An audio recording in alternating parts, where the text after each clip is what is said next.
Bonjour à tous et bienvenue en Russie. C'est Anna, guide de Tsar Voyage et membre de l'association des guides de Moscou. Et c'est une nouvelle séquence de notre série historique La Mosaïque de Moscou. Aujourd'hui, je vais vous parler de Moscou City, un jeune quartier d'affaires en développement, un quartier des gratte-ciel hyper moderne. Même les architectes disent que, pour le moment, c'est le projet le plus ambitieux de l'Europe. Parmi les 10 buildings les plus grands de l'Europe, 7 se trouvent ici. Il n'y a pas très longtemps, au début des années 2000, cette curiosité n'existait pas du tout. Mais depuis les années 2010, l'ensemble des tours Moscou City est une des vues les plus épatantes de la capitale russe et parmi les plus populaires sur Internet. Et chaque moscovite pourrait vous expliquer comment trouver le chemin. Appelé à la manière anglaise, le projet de Moscou City débute dans les années 1990 et doit être fini en 2025. À 4 km du Kremlin, sur la surface de moins de 100 hectares, s'élèveront 22 tours concurrents en hauteur. Mais aujourd'hui, il y a déjà des choses à voir. 17 bâtiments de l'ensemble sont déjà finis, faits par des agences architecturales russes et étrangères. Moscou City est un pôle moderne réunissant tout un éventail des services urbains, administratifs, résidentiels, bureautiques, commerciaux, sportifs, récréatifs et ludiques. Et en tant que guide, je tiens à préciser que lors de la construction de ce quartier, aucun bâtiment historique n'a été maltraité. Curieux, non?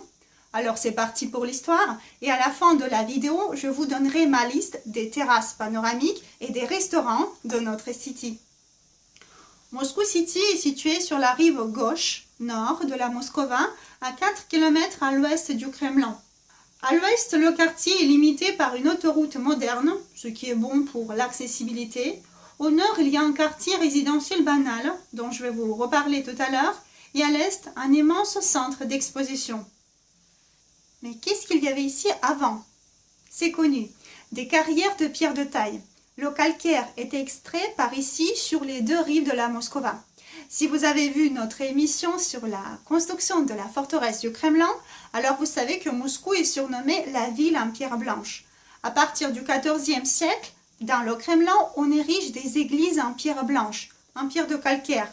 Et par la suite, dans la deuxième moitié du XIVe siècle, pour la première fois, on va reconstruire la forteresse même du Kremlin en pierre. C'était aussi la pierre de calcaire. Elle venait probablement d'ici, parce que c'est pratique. Le Kremlin se trouve en aval. Dans les années 1920, ces carrières abandonnées étaient encore visibles. Mais progressivement, vers les années 1950, elles étaient remplies par des ordures ménagères. Un échangeur ferroviaire s'est développé à l'ouest et du nord-est, des quartiers résidentiels à 4 étages avancés. Le quartier résidentiel apparu à côté a reçu un nom tout à fait logique, Kameshki, des cailloux. Aujourd'hui, ces immeubles soviétiques sont toujours là, dans les pattes des gratte-ciel de la City. Mais la mairie a promis de les réinstaller du jour au lendemain. Une nouvelle étape dans l'histoire du quartier débute en 1991 grâce au projet de l'architecte Boris Tkor. En fait, au début des années 1980, il avait visité les États-Unis et alors il avait littéralement pris feu pour construire un quartier des gratte-ciel à Moscou. Mais il comprenait que c'était impossible de le faire au centre-ville sans sacrifier des monuments historiques. Et alors, finalement, il a fait attention à ce quartier-là. En 1991, il a présenté à la mairie de la ville le projet d'un quartier construit exclusivement des buildings avec des bureaux, des appartements, une zone verte pour des promenades et une place centrale. À l'époque, la Russie était à l'orée de son nouvelle histoire et son projet était validé. Il est à dire que le projet est ouvert. Je veux dire que des investisseurs et des agences architecturales du monde entier peuvent y participer. D'ailleurs, grâce à ça, chaque tour de l'ensemble a quelque chose d'unique. Le premier bâtiment construit ici est la tour 2000. Elle a reçu son nom en honneur du millénium. Mais à vrai dire, à cause du défaut de 1998, elle n'était finie qu'en 2001. La tour est occupée par des bureaux. Mesurant 104 mètres, c'est une des plus petites tours de la City maintenant. C'est la seule tour qui est placée sur la rive droite de la Moskova, opposée au pôle de Moscou City. Elle est liée avec celui-ci par un pont qui fait partie de l'ensemble. C'est le premier pont à commerce de notre ville et en plus le premier endroit public où il y avait des trottoirs roulants. L'évolution est probablement la plus curieuse des tours. C'est l'œuvre de l'architecte russe Philippe Nikandrov. Chaque étage de la tour est retourné à 3 degrés par rapport au précédent.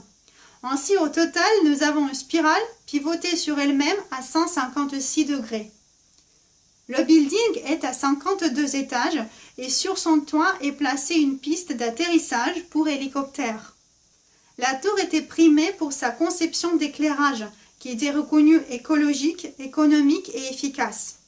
En parlant de l'extérieur, par exemple, les façades sont parsemées des lampes LED. Il y en a 3744 et elles peuvent changer de couleur.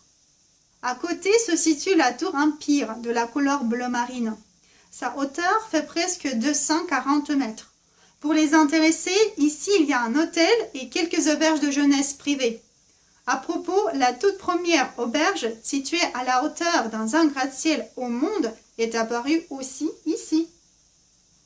En outre, au 56e étage de la tour Empire se trouve le musée des gratte-ciels, le seul en Russie et deuxième au monde après celui de New York. D'ailleurs, à Moscou City, il y a aussi des passages souterrains entre les tours. Notamment, il y a une galerie liant l'Empire avec l'ensemble situé à côté et surnommé la Cité des Capitales. Le complexe La Cité des Capitales se compose de 2 tours dédiées à Moscou et Saint-Pétersbourg. La forme des tours est accrocheuse. Il évoque des cubes de jeu superposés. C'est une idée originale de l'architecte hollandais Erik van Heijerath. En 2010, la Cité des Capitales est entrée dans le top 10 des meilleurs gratte-ciels du monde. Les tours sont résidentielles et elles sont dotées d'une infrastructure variée. Il y a des boutiques, des pharmacies, une salle de sport avec une piscine, un salon spa, des bureaux des banques. Et c'est là notamment que se déroulait la fameuse expérience de Moscou City quand une femme ne quittait pas son immeuble pendant 6 mois. En fait, les promoteurs de Moscou City prétendent toujours qu'il y a tout ce qu'il faut dedans. Eh bien, une femme, entrepreneur par son occupation, elle a bien réussi son expériment. Apparemment, elle trouvait tout le nécessaire pour la vie et le travail. Et oui, le Spider-Man a été 2 fois remarqué à Moscou City. Je ne plaisante pas. En 2017, un jeune homme russe de la ville sibérienne Tumen a grimpé la tour Eurasie. La tour mesure 309 mètres et lui, il l'a grimpé sans assurage et sans avoir la permission non plus d'ailleurs. Donc sur le toit, elle était déjà attendue par les agents de la police qui lui ont infligé une amende. Mais sachez qu'un risque pareil n'était pas du tout nécessaire parce qu'il aurait pu tout faire d'une façon légale, comme l'avait fait 10 ans plus tôt le grimpeur français Alain Robert. En 2007, le fameux Spider-Man français avait escaladé la tour Fédération Ouest. Le complexe Fédération est le fleuron de Moscou City. La Fédération comprend 2 parties, à l'exemple de notre pays, Est et Ouest. La tour Fédération Ouest, c'est celle plus petite.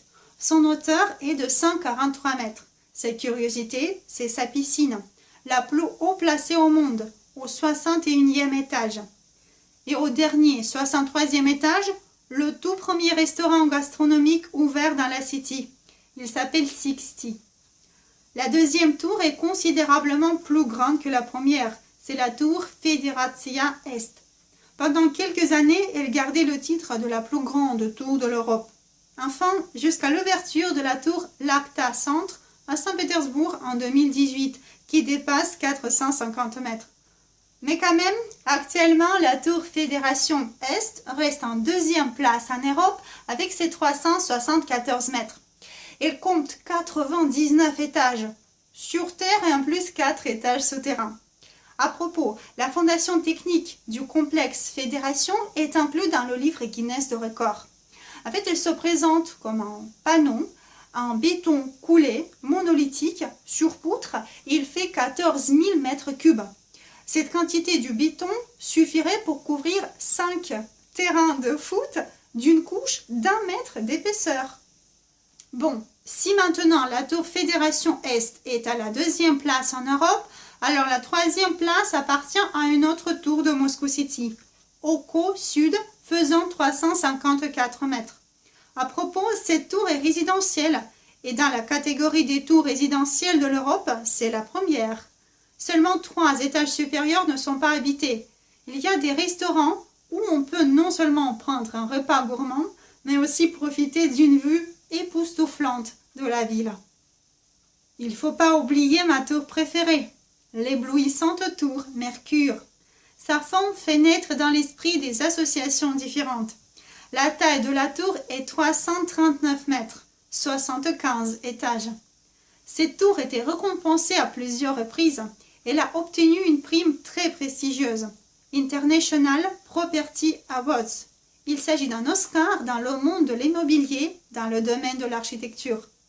Un autre record, c'est un écran médiatique encerclant la tour tout au long de son périmètre. C'est le plus haut de l'Europe. Il est situé au niveau de 67e, 68e étage, mais en plus, il est très large, égal à la superficie de 3 terrains de foot. Une autre chose, le Mercure abrite le bureau d'enregistrement de mariage.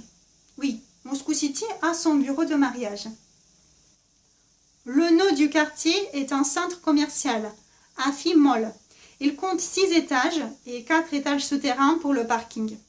Une partie du bâtiment est couverte par une verrière par laquelle on peut découvrir une vue très futuriste sur les gratte-ciel. La curiosité du centre commercial, parce que oui, il y en a aussi, c'est sa taille. Elle égale la surface de la place rouge. Pour faire la conclusion, je vous ai promis de donner ma liste des terrasses de vue. Eh bien, commençons par la tour Empire et son musée des gratte-ciel à 56e étage. Vous pouvez aussi apprendre comment on construit un gratte-ciel. Si par la suite vous voulez changer le focus, alors passez au restaurant Sixty. Il se trouve dans la tour Fédération Ouest à 62e étage et ses fenêtres panoramiques ouvrent même dans la saison d'été. Et si vous voulez prouver que vous n'avez pas peur de hauteur, alors votre direction est le High Port 354. C'est une terrasse de vue ouverte située directement sur le toit de la tour Oko Sud, à la hauteur de 354 mètres de la surface de la Terre. Et si vous êtes comme moi et vous craignez avoir une crise cardiaque, alors on va rester 2 étages plus bas. Au 85e étage de la même tour, il y a un restaurant Rouski. Un restaurant de chef avec une cuisine traditionnelle et des vues magnifiques. Et maintenant, le meilleur des meilleurs. Bon, pour le moment, le Panorama 360. C'est une terrasse de vue située à la hauteur de 360 mètres, aménagée au 89e étage de la tour Fédération Est. Des ascenseurs vont vous y monter à la vitesse 8 mètres par seconde et les fenêtres, à l'étage panoramique, font 6 mètres de hauteur. Et pour faire une photo de souvenir, réunissons tout l'ensemble des tours, sans leur couper les têtes, traversez la Moscova en direction de la tour 2000. Il y a de quoi en avoir plein les yeux, mais quand même, les moscovites restent mitigés devant ces colosses. Mais Moscou, c'est une capitale d'un grand pays, et il ne le serait pas, à juste titre, sans refléter toutes les périodes de son histoire. Donc d'après mon avis personnel, Moscou City a le droit de s'installer chez nous. À vous maintenant de visiter et de faire votre propre avis. Et si c'est déjà fait, alors dites-nous dans les commentaires quel est votre tour préféré ou si vous avez aussi des astuces pour monter aux étages supérieurs. Et si vous voulez partager vos photos, alors dans la barre d'infos, vous allez trouver les données de nos réseaux sociaux. Et je vous dis à bientôt, dans une semaine, dans un autre quartier de Moscou. До свидания.